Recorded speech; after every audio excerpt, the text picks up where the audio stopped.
Obrigada pelo convite, Maria, Rafael, né? Essa casa que sempre nos acolhe, nos recebe amorosamente, né? A gente já vai subindo a ladeira e diz, opa, já estou chegando lá em cima, no topo, né? No paraíso aqui. Bom, o tema de hoje, fiquei pensando assim, o que nos leva, numa reunião de quinta tarde, a vir assistir este tema? Uniões antipáticas, né? Meu Deus do céu. Mas, na verdade, isso é a vida de todos nós, né? Não há ninguém, eu posso afirmar assim, com nenhum medo de errar, aqui, encarnado ou desencarnado, que não tenha passado por esse capítulo ou esteja passando por esse capítulo em suas vidas, né? Porque parece que, como a alma humana está da mesma forma que a busca de algo superior faz parte da nossa alma, também essas questões, né, de relacionamento, que tem a ver com simpatia, antipatia, também fazem parte dessa caminhada, né? Parece até que são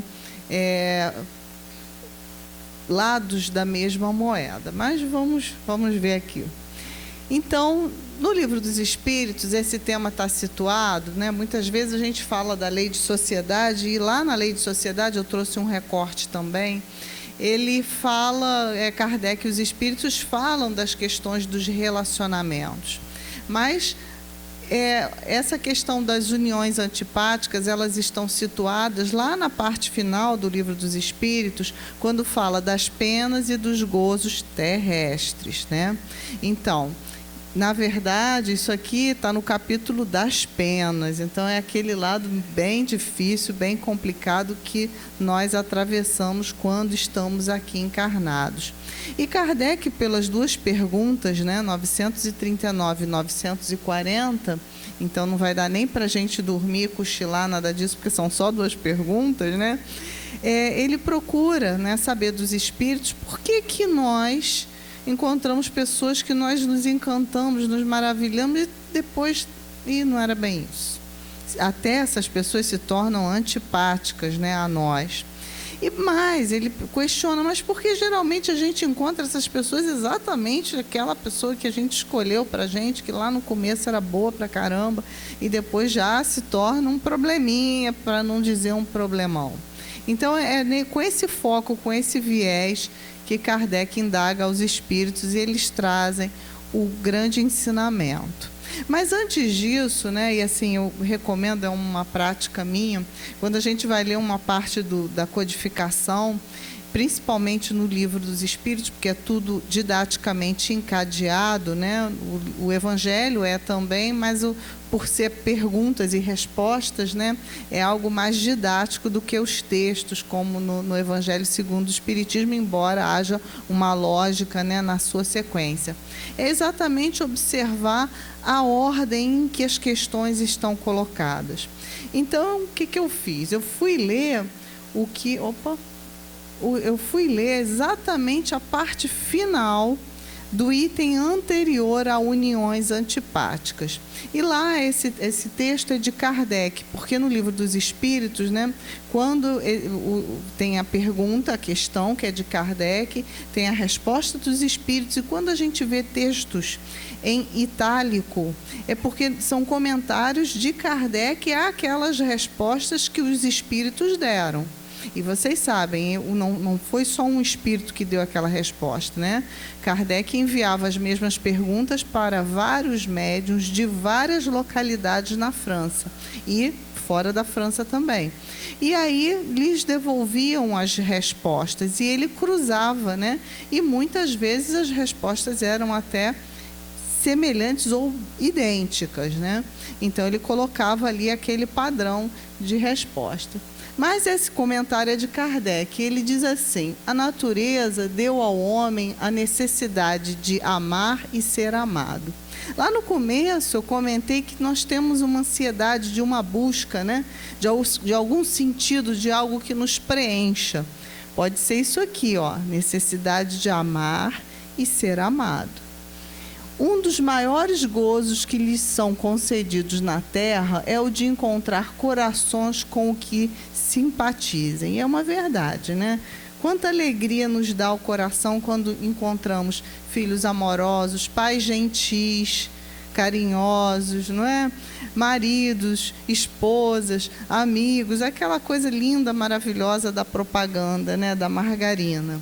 Mas nem sempre isso acontece. E por que que não acontece? A resposta está aqui também. Vejam bem. Ele diz que desse gozo, qual? O de encontrar pessoas que se simpatizem consigo, né? Essa alegria de estar entre amigos sempre.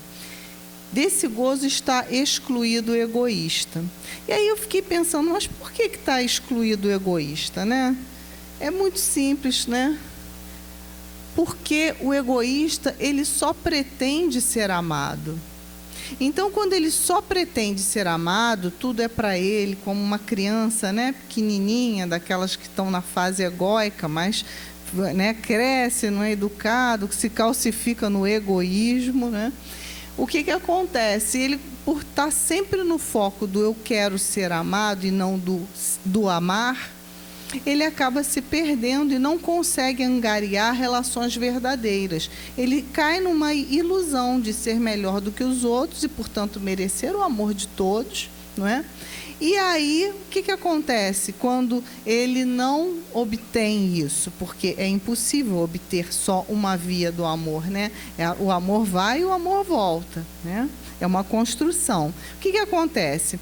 Ele conclui que as uniões dele são antipáticas, que ninguém gosta dele, que o mundo é ruim, que a coisa não está boa mesmo, que todo mundo é ruim, ele é o bom, e assim vai, né?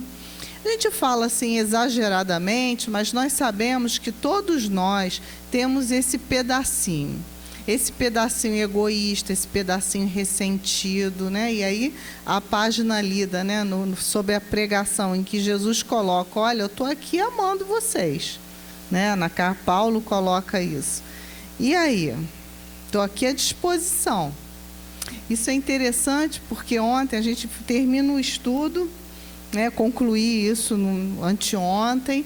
E aí ontem fui conversar com um amigo, que é pastor evangélico, uma pessoa assim de muitos conhecimentos da Bíblia e tudo mais. Aí ele, quando conversávamos sobre determinado assunto, ele me contou uma história que é uma história bíblica, que está no Apocalipse, em que foi uma psicografia, né? João, né, recebeu aquela linguagem metafórica do Apocalipse do próprio Jesus, né? E ele me conta, né, aí do jeito dele, né, dizendo o seguinte, que haviam 7 igrejas e que Jesus teria dito a João que determinada igreja de determinado local, que Jesus batia na porta e a igreja não abria. E ele disse para mim, olha que linguagem metafórica. Jesus não tinha que bater na porta da igreja, né? Jesus tinha que estar lá dentro da igreja. Mas aquela igreja, muito embora sustentasse, né, o nome de igreja cristã, ela estava fechada para o Cristo. E aí ele disse, aí que vem o ensinamento para mim. Ele disse, mas veja, Cristo, Jesus, nunca se ressentiu por não ter a porta aberta para ele quando ele queria entrar. Nunca se ressentiu. Ele não se ressentiu porque foi crucificado, ele não se ressentiu porque os apóstolos não entenderam, em alguns pontos, na maioria das vezes, a mensagem dele. Ele não se ressentiu. Mas nós não. Nós somos os campeões do ressentimento. Nós nos ressentimos por tudo. Será que esse ressentimento não tem a ver com aquela necessidade de amar e ser amado? E a gente está só preocupadinho no ser amado. Porque se a gente não se preocupasse tanto com ser amado e investisse mais no amar ao outro, provavelmente nós seríamos mais parecidos com Jesus. Não nos ressentiríamos tanto, né? São reflexões. Vamos lá. E aí, seguindo, lá nessa questão 768, é lei de sociedade. Aqui Kardec pergunta, né, por que o homem procurando a sociedade, né? Será que o homem não faz senão obedecer a um sentimento pessoal? Ou há nesse sentimento um objetivo divino, mais geral? Por que a gente precisa se reunir em sociedade? E aí os espíritos respondem que o homem deve progredir. Sozinho ele não vai dar conta.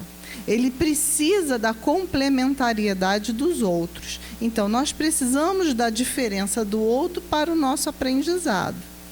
E o curioso é que quanto mais esse outro nos incomoda, mais claro fica na nossa linha evolutiva que nós precisamos desse outro.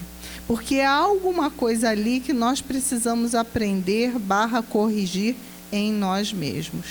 Então, já que não somos criancinhas mais, nem a nível de espírito, nem a nível de corpo, a gente precisa parar para pensar no que nos incomoda no outro. Por que nos incomoda essa atitude, esse ponto de vista, esse sentimento que o outro nos traz? Porque é exatamente isso que vai nos promover evolutivamente. Porque ele coloca ainda, no isolamento, o homem se embrutece e se debilita. Então, não é exatamente estarmos juntos num passeio, animados e felizes. Parece que nós aprendemos muito mais quando estamos nos embates, nas dificuldades, nos desafios. Não é também viver uma vida de mortificação, do tipo, não posso sorrir nunca porque eu estou evoluindo. Não é isso. Isso é uma patologia. Nós temos que também nos contentarmos com essa parte de aprendizado com o difícil, né? Joana diz que prazer, felicidade, está muito mais ligado a dever cumprido do que recreação. É outra distorção, né, que a gente leva por aí. A gente acha que felicidade é ir para a Disneylândia. Nossa, com tudo pago, então aí é muito bom, né? Mas não é isso. Felicidade, prazer é dever cumprido. E às vezes ir para a Disneyland e largar tudo por aí, né, não nos vai dar tranquilidade, porque o nosso dever não estará cumprido. Então a gente tem que mudar um pouquinho esse ponto de vista. E seguindo aqui, trouxe só para a gente brincar, né? Olha aí, você me decepcionou. Aí a criança diz, tudo bem, isso aí eu entendi. E aí a criança, só não entendo por que está tão chateada comigo, se quem criou as expectativas foi você. Então esse é o ponto. A gente se magoa porque o outro não atendeu às nossas expectativas. Olha como é de novo aquela história do amar e ser amado, né? A gente fica triste com o outro porque o outro, a gente pensou que o outro fosse atender às nossas expectativas e ele não atende. Então, nós temos que pensar, né? Por que nós estamos com essa expectativa em relação ao outro? A gente não dá o direito do outro ser o outro. No entanto, quando é ao contrário, a gente se ressente. Poxa, por que ficou esperando isso de mim? Nunca me falou isso? Não? Por que agora eu vou ter que, né, dar conta de adivinhar o que o outro pretende, o que o outro espera? Então, nós temos que pensar bastante sobre isso. E aí entramos, de fato, no nosso estudo de hoje. Olha quanta coisa antes, né? Na 939, né, parece uma pergunta complicada, mas é situação diária que todo mundo vive. Vou tentar ler devagar. Uma vez que os espíritos simpáticos são induzidos a unir-se, como é que, entre os encarnados, frequentemente só de um lado há afeição? E que o mais sincero amor se vê acolhido com indiferença e até repulsão. Então, ele está perguntando o seguinte, olha, já que a lei é de afinidade, a gente vai procurar os nossos amores, as pessoas que a gente tem ideias próximas, aquela coisa do, eu estava pensando nessa música e eu também estava pensando nessa música, a gente pensa, é alma gêmea, né? A gente pensou na mesma música, no mesmo instante, é porque um não está ali predestinado para o outro, aquela relação, coisa linda, né? Só que não é bem assim, porque vai passando o tempo, a gente já não vai mais intuindo a mesma música, a gente vai para um lado, o outro vai para o outro, as expectativas se frustram. E aí é nesse ponto, né, que Kardec indaga como pode, né? E se a lei é de afinidade, nós nos unirmos àqueles que não somos afins ou simpáticos. Por que isso acontece? E vemos mais pessoas unidas sem ter a menor afeição, né? Aquela afeição, afeto no sentido de um gostar do outro, né? E aí os espíritos respondem. Não respondem não, porque aí Kardec faz mais outra pergunta. Além disso, como a mais viva afeição de dois seres pode mudar-se em antipatia ou mesmo ódio? Isso a gente vê toda hora também, né? Na casa dos outros, lógico. E aí a gente começa a pensar, e ele responde com muita clareza, né? Os espíritos trazem, né, o porquê com muita clareza. Primeiro, nós julgamos pela aparência. Então, muitas vezes encontramos pessoas queridas, mas a pessoa não está com a roupa da moda, ela fala de um jeito estranho, aquele jeito de se colocar não me agradou, não vou investir nessa relação não. Abandona aquilo lá pelo caminho, né? Está envolvido tanto com o padrão cultural do belo, do bom, do agradável, do politicamente correto, que não para olhar para além das aparências e até despreza grandes amores, espíritos afins, né? Porque está ali envolvido num padrão cultural aceito, vigente e que daqui a pouco vai mudar, né? Quer ver uma história, né? Há 30 anos atrás, né? Eu tenho 54, posso falar de 30 anos atrás, né? Pois é, há 30 anos atrás, ou mais um pouquinho, pessoas que se tatuavam, era uma coisa assim, não era legal. Tinha, assim, toda uma ideia. Hoje, isso já não acontece mais, né? Muitas pessoas, eu mesmo já tive vontade de desenhar uma flor de lis e tal, acho assim bacaninha. Mudei minha visão. As minhas filhas, elas me dão um susto. Tem uma que mora em São Paulo, que eu peço, Carol, pelo amor de Deus, o que vem agora? É passarinho, é flor, é não sei o quê, e assim vai, né? E o que tem de mal nisso? Né? Uma pessoa que dormisse 30 anos e acordasse hoje e pensar, nossa, o que está acontecendo com esse povo todo que está doido se decorando assim de cima a baixo? Não é? Não é, Rafael? Não é? Lembrei de você, aproveitei para dar um exemplo. E assim, isso é uma aparência, porque são pessoas, né, brilhantes, atuantes, honestas, que nada tem a ver, né, uma coisa com a outra, mas a gente julga pelas aparências, né? Nós somos preconceituosos, né? Isso para dizer o mínimo. Isso para dizer o mínimo. Mas por que nós somos preconceituosos? Porque nós somos egoístas. Porque quando nós agimos com preconceito de raça, de orientação sexual e outros tipos de preconceito, né, que vem na nossa fala. Outro dia um colega, né, numa reunião, lembrou que tem o verbo judiar. Ele disse, eu detesto esse verbo. Eu disse, mas por que verbo judiar, maltratar? Porque tem a raiz, parece judeu que maltrata. Então, assim, na nossa fala, mesmo que a gente não queira, ou não se toque, ou não se ligue, existe muito resquício de preconceito. Aí eu disse, mesmo, não vou mais usar esse negócio de judiar. Já também caiu em desuso, né? Mas, de qualquer maneira, a gente tem isso, né? Tem a tal da inveja branca, da mentira branca. Mas por que não pode ser negro? Isso é um preconceito racial. Isso por que acontece conosco? Porque nós somos egoístas. Porque a gente quer ser amado. Porque o diferente, aquele que a gente aprendeu que aquilo não é bom, a gente exclui, porque não vai me amar. Porque eu sou melhor que o outro. Então, tem toda uma lógica psicológica que a gente precisa atentar para melhorar. E por isso nós julgamos pelas aparências. A gente pensa que é simples se livrar disso, mas é complicado. É um ranço danado. Mas vamos lá. E aí os espíritos ainda falam, eles, entre aspas, né? Isso é texto da pergunta 900 e da resposta da 939. Nós somos vitimados por um encantamento material. Se a moça for gordinha, não serve. É horrível ela. Nossa, não vai, não tem como. Tem que ser malhada, né? Abdômen tanquinho, tem que passar ali o tempo todo naquele desespero, né, naquele contrassenso, porque é o encantamento material, é isso que nós estamos comprando nas TVs, nas imagens, nas revistas.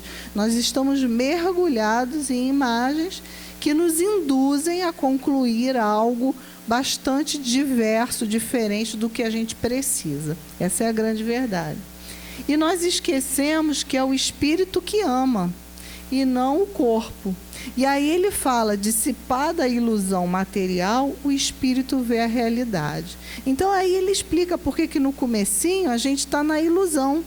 Está achando que, opa, escolhi essa menina, está bonita, esse rapaz está bacana, né? A família está bem, vai ser uma família linda, maravilhosa. E aí pronto, vem um filho com uma dificuldade, né? Com uma necessidade especial. E aí, como é que lida com isso? Né? Essa minha filha, Carol, ela tem 31 anos. Começa a contar a história da família, tá, Rafael? Dá licença. Aí, o que acontece? Ela tem uma amiga, ela foi para lá para trabalhar. Ela tem uma amiga que mora lá. E também, por coincidência, elas estudaram aqui no Rio de Janeiro e depois foi para lá, porque a área delas, economia, é um lugar, um mercado melhor do que no Rio de Janeiro. E aí, o que acontece? A amiga conheceu um rapaz, nossa, que rapaz maravilhoso, coisa linda. Fizeram um casamento incrível. O casamento tinha dança, música, escola de samba, tinha tudo. Uma coisa maravilhosa. E o fotógrafo pediu para o filme, para as filmagens, para aquele negócio todo, eles planejaram o casamento durante 2 anos. E o fotógrafo pediu para 30 dias para entregar, né, o álbum após o casamento. Pois vocês sabem que após o casamento, 30 dias depois, o casamento já estava acabado. Quando o álbum chegou, não tinha mais nem condição de abrir aquilo para ver. Por quê? Estava ali no encantamento material. Um não estava casando com o espírito do outro, um estava casando com a oportunidade de fazer um belíssimo casamento, convidar muita gente, treinar lá os melhores passos para as músicas e para poderem dançar junto a todos, enfim, uma ilusão. Quando passaram ali 15 dias sem ter uma festa, sem ter nada, tendo que arrumar a caixa, pensar no supermercado e ver como é que vai pagar a conta, disseram, opa, mas não foi isso que eu imaginei. Né? Então, esse relacionamento, essas uniões ditas antipáticas, elas acontecem à custa da nossa ilusão. E eu tenho uma amiga muito querida que diz assim, eu quero ser desiludida. Claro, porque quem é que quer viver na ilusão? Quando a gente fala assim, fulano me desiludiu. Poxa, bom amigo que você tem, porque se ele te desiludiu, é porque você está melhor agora do que antes, quando estava iludido. Então é isso que os espíritos fazem conosco, né, e que nós precisamos aceitar, né, que nos desiludam sempre. E aí, prosseguindo, né, Joana de Ângeles, no Amor Imbatível o Amor, ela dá para a gente assim, uma ideia de quanto a ilusão é algo contundente nas nossas vidas. Ela diz assim, que a ilusão da forma confunde a realidade. E nesse capítulo ela fala que, mergulhados no corpo, a gente de fato começa a ter uma visão muito sensorial da vida. Então, se o gosto é bom, se a comida é boa, ótimo, eu vou repetir. E assim a gente vai agindo, né, mecanicamente com tudo aquilo que nos traz uma compensação ou um prazer e tem a ver com os sentidos, né? Porque nós estamos mergulhados na carne, literalmente. Então, nós começamos a dar aso a essa ilusão, achando que nós somos isso aqui mesmo. E quantos de nós, quando chega na idade mais madura, mais provecta, né, quando já somos idosos, ficamos tristíssimos quando olhamos as nossas fotos quando éramos jovens. Ficamos arrasados. Nossa, que desgraça, né, que a gente pensa. Por quê? Porque a gente está na ilusão da forma. A forma passou, de ficar triste, né? Porque a gente estava apostando que a gente ia ser sempre assim, daquele jeito, né? Ainda bem que não. O visível e temporal dominam os sentidos, né? Isso é natural. E aí, leva o ser à projeção, com prejuízo para o que é real. O que é a projeção, né? Eu projeto no outro, no jovem, no filho que é jovem, por exemplo, o que eu gostaria de fazer ou ser se estivesse na posição dele, ou aquilo que eu não fiz e cobro dele. Nós vamos projetando os nossos quereres, os nossos sentimentos no outro. E não paramos para perguntar ao filho, ao outro, ou ao pai, ou seja lá quem for, qual é a sua real expectativa, né? Como lá na chargezinha inicial. A gente não para ouvir a expectativa do outro. A gente projeta a nossa e quer que o outro devolva. Porque isso para nós ainda é uma forma de amor, né? Horrorosa, mas é. Então nós precisamos pensar nisso. Se nós não estamos projetando no outro as nossas expectativas, né? E confundindo isso tudo. E aí ela fala no Despertar do Espírito que os relacionamentos de qualquer natureza dependem sempre do nível de consciência daqueles que estão envolvidos, que é outro complicador na nossa vida, porque a gente pode até ser aquele cara que não projeta mais, que está perguntando para o outro o que o outro acha, o que o outro quer, deixando o outro ser o que ele é, mas nós vamos sempre encontrar várias pessoas em diferentes níveis de consciência. Então, vamos encontrar aquele mais esclarecido, né, em termos de autoconhecimento, que já vai saber o que ele quer, o que ele pretende, e vamos encontrar aquele que está perdidinho na vida, que não sabe de nada, e nós vamos ter que conviver com um e com o outro com o mesmo amor e respeito. O grande desafio é amarmos a todos, né, como Jesus. Ele bate na porta, não abriu, ok, depois ele vai lá e bate de novo. Tudo bem, não ficou chateado com quem não abriu a porta, não está magoado, não. Ele não tem complexo de rejeição. Nós temos.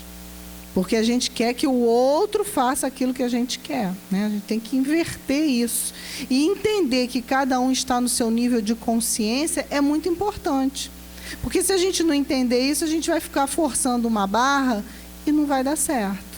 E esse entendimento, né, essa compreensão dos níveis de entendimento, de consciência de cada um, é muito importante para a gente entender a resposta da pergunta 940. Vamos ver se ela agora, não, daqui a pouco ela vai chegar. Então, nos dizem os espíritos que há duas formas de afeição. Isso ainda está lá na resposta da pergunta 939. Uma afeição é a do corpo e outra da alma. Decorre disso que a do corpo é efêmera, né? E a da alma, claro, é duradoura. Então, quando isso os espíritos estão querendo dizer para a gente que nós não vamos, enquanto encarnados, vivermos somente as afeições da alma. Não, nós vamos viver do corpo também, nós estamos encarnados, é claro. Só que, de novo, a gente precisa priorizar o que tem mais valor para nós. Onde nós vamos construir e semear? Naquela plantação que é efêmera ou naquela que é duradoura? De novo, é uma escolha, é o livre-arbítrio nosso.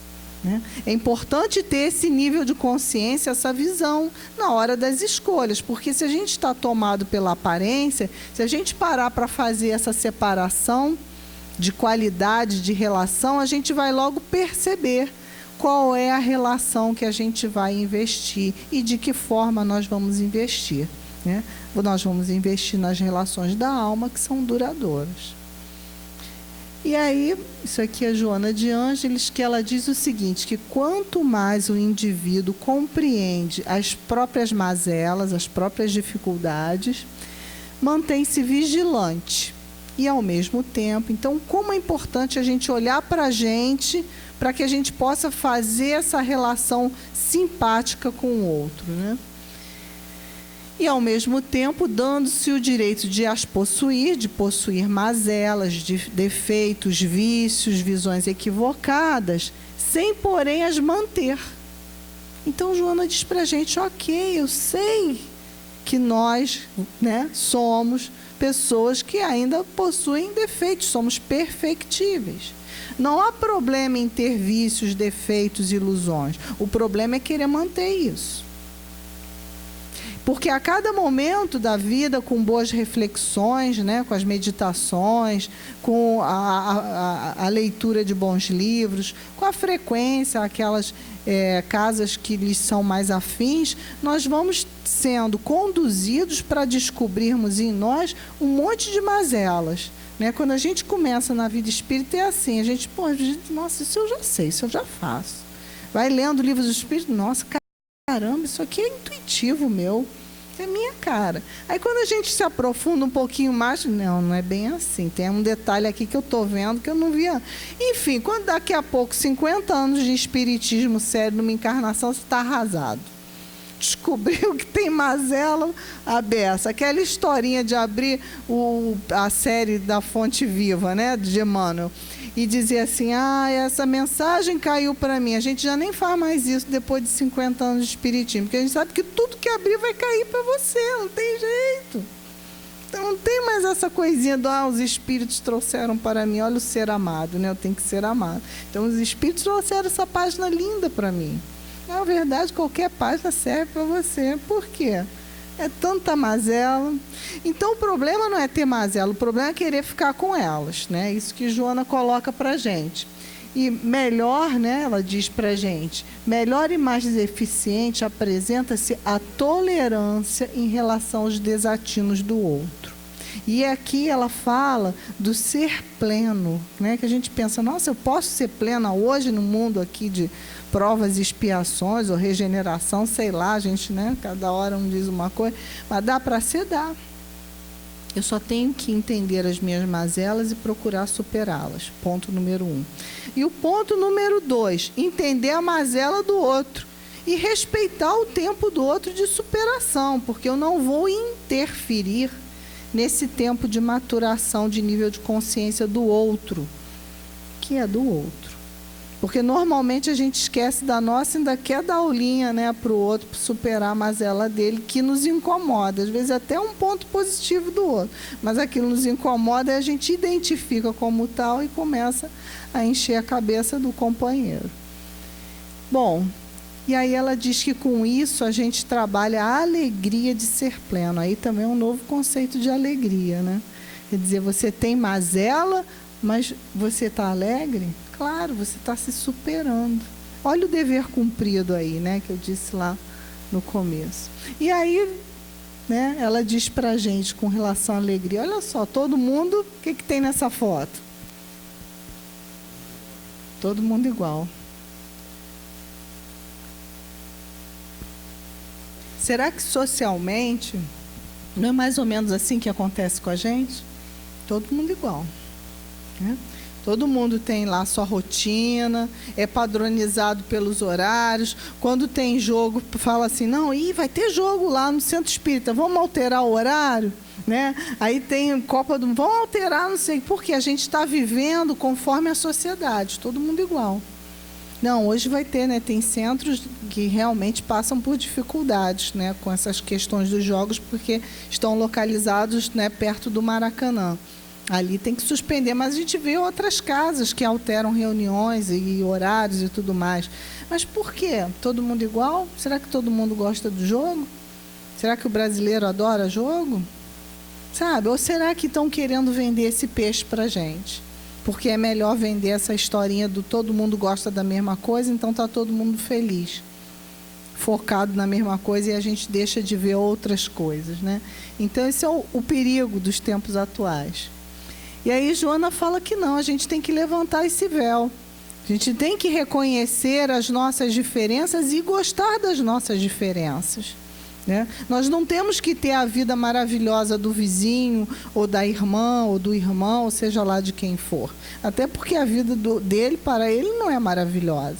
Né? A gente tem que levantar esse véu, investirmos nas nossas possibilidades de crescimento e superação das nossas mazelas. Aí a gente vai ser diferente.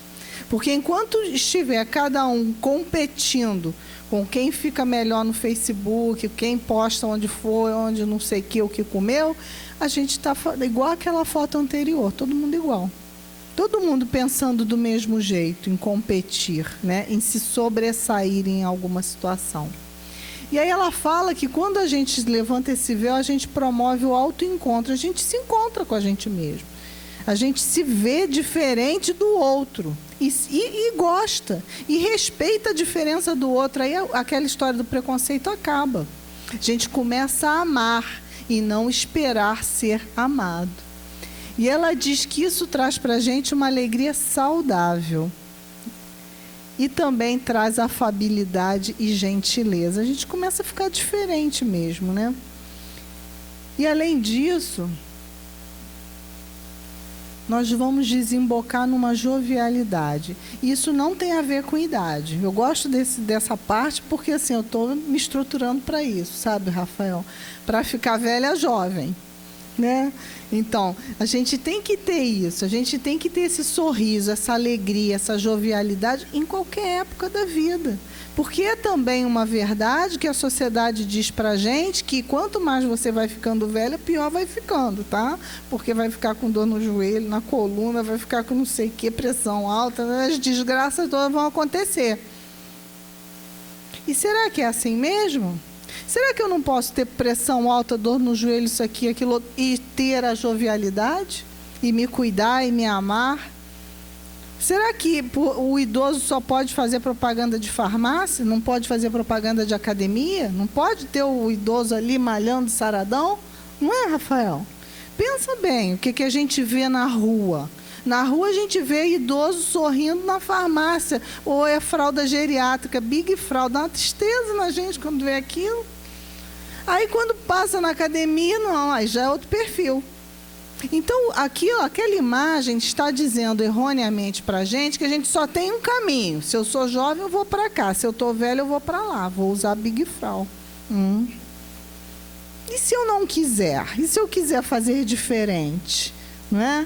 E se eu não quiser ser igual a todo mundo da foto? Não quiser, né, acolher essa ideia subliminar que me passa? Eu preciso pensar. Eu preciso parar para pensar e cultivar esses valores que são do espírito.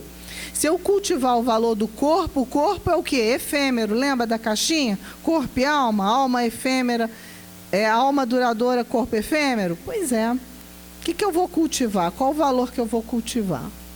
E aí, na sequência, ela diz para a gente que, semelhante à inocência, a jovialidade é a capacidade que permite a integração da criatura no cosmos social, tornando-a diferente e especial. Todo mundo quer viver e lidar com pessoas leves, né? A gente hoje chega perto de alguém e pergunta assim, tudo bem? A pessoa diz, estou vivendo. Por quê? Porque estou com isso, estou com aí, pronto. Abre a mala do problema e começa. Aí o interlocutor, ao invés de tentar dizer para essa pessoa, fecha a tua mala, olha novas possibilidades e tal, dizer assim, e eu também. Aí pronto, formou. Né? A dor é maior, o outro tomou o remédio tal, não, mas comigo foi muito pior, porque aconteceu não sei o quê. Então é uma competição de quem está pior. É isso que acontece. Aí a gente vai na contramão disso aqui. Quando a gente encontra uma pessoa saudável, com jovialidade, saudável mentalmente, com jovialidade, pode estar na cadeira de rodas, pode estar no leito do hospital, pode estar a 10 dias da morte, está sorrindo, não está sendo pesado, não está sendo difícil. Gente, está aí, jovialidade. É uma pessoa que a gente quer estar ao lado. E não necessariamente está saudável. Né? Eu vivi uma situação familiar recente e, de fato, né, houve o desencarne do meu irmão no último dia 1º de julho, né, vítima de câncer. E, assim, todo mundo falava. Entrava lá no quarto, saía, disse, caramba, a gente vem aqui consolar ele, ele que consola a gente. Contava piada, tem vídeo de musiquinha, com remédio, com soro, com isso, com aquilo. Enfim, jovialidade. Né, um exemplo carinhoso, né? Um exemplo carinhoso que eu tenho recente, que eu vivi, vi e aprendi. Estou tentando fazer igual, né? Porque o garoto ele foi impecável nessa parte. Enfim, cumpriu com a jornada dele. Olha aí, felicidade é igual a dever cumprido. Cumpriu com a parte dele. Então, isso aqui não quer dizer que a pessoa esteja com o corpo 100%, mas quer dizer que a gente está preparado para os embates da vida, está aceitando com fé e com amor, né, o que a vida preparou para a nossa evolução, que é o que há de melhor, com certeza. Então, ela diz para a gente lá no Tesouros Libertadores: desarma-te em relação ao teu próximo. Melhor até parar, né, Rafael? Não vou nem começar, continuar. Há problemas de relacionamento que são mais teus do que do teu irmão. A quem transferes a responsabilidade pelo insucesso da amizade. A gente bota a culpa no outro, né? Sempre é fácil apontar o erro do outro. Até a Joana já descobriu isso, né? Que a gente faz isso de regra. Então, é uma verdade, né? A gente tem que se desarmar em relação ao outro. Eu ouvi falar outro dia que quando a gente constrói muros para nos proteger, a gente também está construindo um isolamento. O mesmo muro que nos protege nos isola do outro. Então, talvez o desarmar-se seja: desfaz esse muro, vai, seja jovial, vai ver o que dá. Se ele me ofender, não ache que é ofensa, é nível de consciência. É que cada um está vendo e enxergando de um jeito. Não é ofensa, não é porque ele não te ama. E se não amar, tudo bem, faz sua parte, ama, tudo bem, vai em frente. E aí a gente chega na 940, que vocês vão tirar de letra.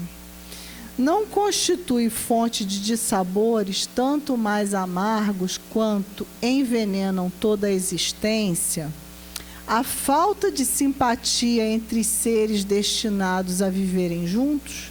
Então, acho que aqui, lá em 1857, lançamento do Livro dos Espíritos, ele pensou até bem claramente nas relações conjugais, né? Então, é aquela coisa do... um está vivendo ao lado do outro, mas um detesta, odeia o outro. E aí ele pergunta: isso não é uma grande fonte de dissabor, né? Já que a gente está naquele capítulo das penas e gozos terrestres. E aí os espíritos respondem: extremamente amarga. Poxa, você tem razão, é ruim demais. Julgas porventura que Deus te constrange a permanecer junto dos que te desagradam? Deus não constrange ninguém. A gente tem que entender essa frase dos espíritos. Depois, nessas uniões, ordinariamente buscais a satisfação do orgulho e da ambição, mais do que a aventura de afeição íntima.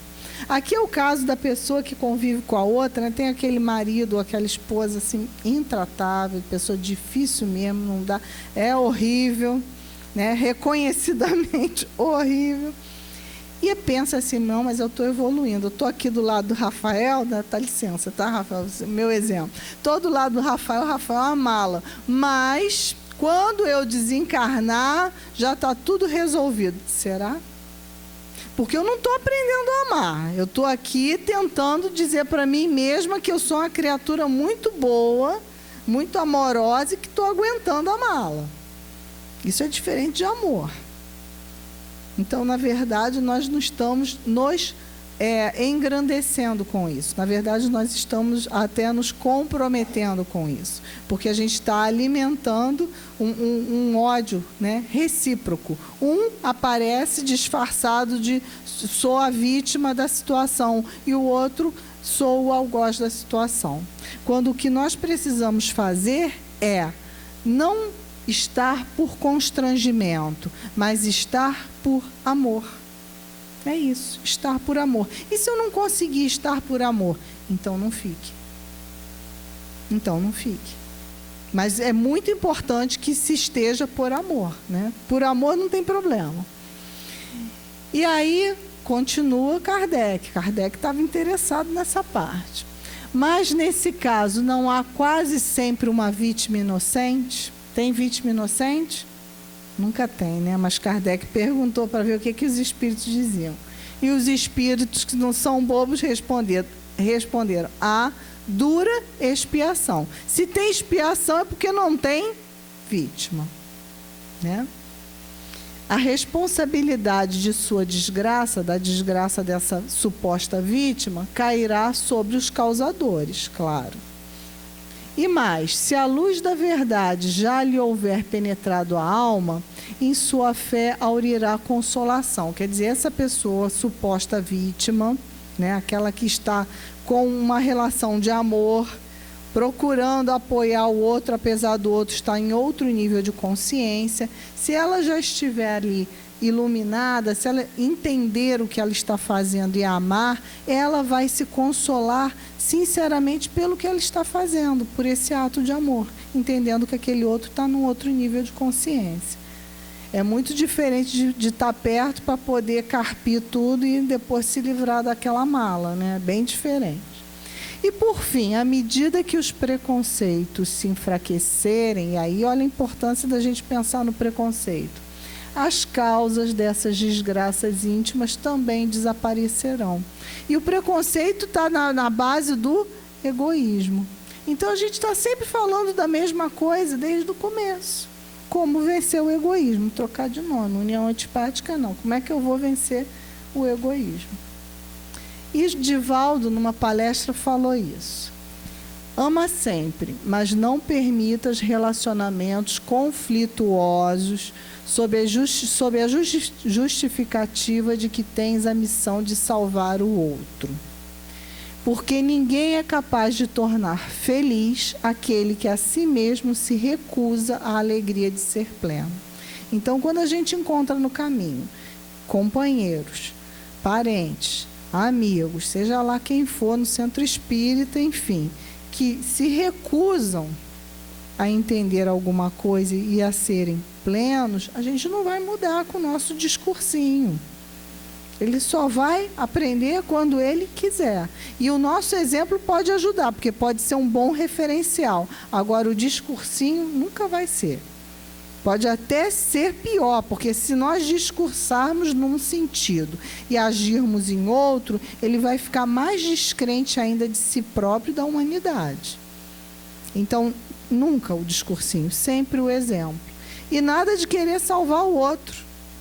Isso é uma bobagem, né? Porque cada um tem seu ponto de maturação.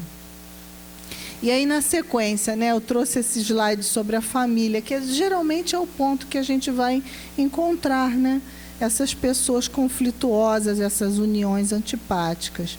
E só para lembrar que a família a gente combinou, tá? Que foi lá no programa de reencarnação, a gente tinha um planejamento. É claro que cada um vai mudar 1 grau, 2 graus desse planejamento. A gente não consegue cumprir o planejamento 100%. Diziam os espíritos que se cumprir 30 já está excelente. Já está bom demais. Mas ok, vamos focar nos 100. Mas a gente sempre vai desviar 1 grau, 2 graus. Aí o resultado final de 1 grau aqui, né, eu tinha que ir para ali. Desviei 1 grau, eu já vou bater ali no outro lugar. E assim acontece com os outros membros da família. Então, por isso, a gente tem que tentar entender essa situação e até compensar, relevar a mudança de atitude do outro com relação ao compromisso assumido. Porque é muito difícil estar aqui mergulhado na carne, né? E o matrimônio também. Agora, aqui eu acho bacana que ela, no Amor Imbatível Amor, ela fala que o casamento pode ser uma oportunidade incrível para a gente evoluir. Porque a gente escolhe o nosso parceiro ou a nossa parceira exatamente pelo complemento que esse parceiro ou essa parceira vai trazer para a gente. Explico melhor. É o que me complementa, é o que eu preciso aprender, né? Por exemplo, lá na minha casa, o meu marido é extremamente organizado. Pega aquele documento, ele vai lá, abre a pasta, o documento está aqui, é uma coisa linda de se ver. Se me pedir a mesma coisa, pega aquele documento, minha resposta padrão, eu não joguei fora, eu vou achar. Então, a gente procura aquele que a gente precisa aprender. Né? Um exemplo bobo, mas profundamente a nível de sentimentos, de emoção, a gente faz a mesma coisa. É aquela pessoa que tem mais disciplina, outra mais, né, indisciplinada, e a gente vai tentando ali chegar naquele meio do caminho do meio. E ela diz para a gente que o matrimônio representa o estágio de autodesenvolvimento do self, que é essa parte de Deus em nós. Porque a gente tem a oportunidade de ir em casa e ir trabalhando essas questões, né? Quando se reveste de consideração, né? Quando a gente entende isso. Está quase na hora, Rafael? Meia-noite dá? Meia-noite eu acabo, gente. Então, vamos lá. E ela diz que tem que ter sinceridade nessa relação, e ela tem que ser basicamente uma relação de amizade, fidelidade e tolerância. Gente, não tem paixão, amor profundo, né? Alma gêmea, não tem nada disso aqui. Não tem nada. Diz assim, amizade, fidelidade e tolerância. É isso que precisa. E mais, ela diz para a gente que o amor, quando legítimo, liberta. Porque se alguma das partes quiser ir, ok. Vá. Esse é o ponto. Não é prisão, não é algema, é aliança. A gente confunde também isso. E aqui, né, esse é um psicólogo americano que eu gosto, a beça, e ele fala o seguinte, eu gosto muito desse slide. Ele diz, né, ele indaga, quando a gente está realmente capaz, livres, para viver um relacionamento de verdade, um relacionamento que seja assim, muito mais do que cada um sonhou para si. Quando é que a gente realmente está preparado para isso? Em que fase da nossa vida? O que é preciso saber? E aí ele dá uma dica que eu acho extraordinária. Ele diz que a gente está preparado para viver um relacionamento livre quando a gente entende que relacionamento não é uma relação de utilidade. Então, eu estou vivendo com alguém porque esse alguém é útil para mim. Seja para me proporcionar uma situação emocional de estabilidade, seja para eu não ficar sozinha, é melhor, porque senão eu vou ficar só. Então, eu prefiro ficar aqui porque sozinha é muito ruim. Isso é dar ao amor um caráter de utilidade. E isso não é amor, isso é utilidade. Isso é igual um objeto. Eu uso o lápis porque ele escreve, ele está sendo útil porque eu preciso escrever agora. E a gente não pode coisificar pessoas. E ele diz que nós estamos realmente livres para bem vivenciar um relacionamento quando nós o vivemos pelo que o outro é, pela solicitude do outro enquanto outro, e não porque ele vai me proporcionar alguma coisa, porque ele é tão humano quanto eu. Ele tem as mesmas necessidades de crescimento emocional, sentimental, espiritual, material que eu. Então, eu vou olhar para o outro enquanto o outro que ele é. Olha, de novo, a diferença do amar e do ser amado. Aqui a gente começa a amar. Quando a gente está na relação de utilidade, a gente quer ser amado. Amor, estou com uma sede, pega um copo d'água para mim. Ah, que coisa, né? Está ali, né? Naquele momento da TV, não quer nem perder pega um copo. Aí o outro é útil. Ah, que bom, se eu não tivesse o outro, eu ia estar com sede. Será? A gente empobrece a vida. A gente não pode empobrecer a vida. A gente tem que amar o outro pelo que o outro é, como nós gostaríamos de ser amados,